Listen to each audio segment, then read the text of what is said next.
পৌর ছাত্রদলের পক্ষ থেকে এবং কলেজ শাখা ছাত্রদলের পক্ষ থেকে সবাইকে ধন্যবাদ জানাই।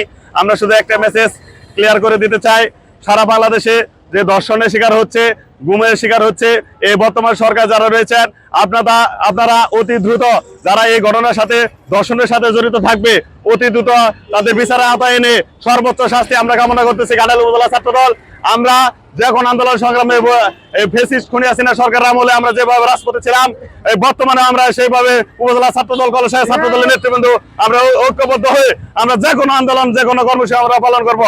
এবং আজকের এই কর্মসূচি যারা অংশগ্রহণ করেছিলেন সবাইকে ধন্যবাদ আমার ব্যক্তিগত পক্ষ থেকে এবং উপজেলা ছাত্রদলের পক্ষ থেকে সবাইকে ধন্যবাদ। বিসমিল্লাহির রহমানির রহিম।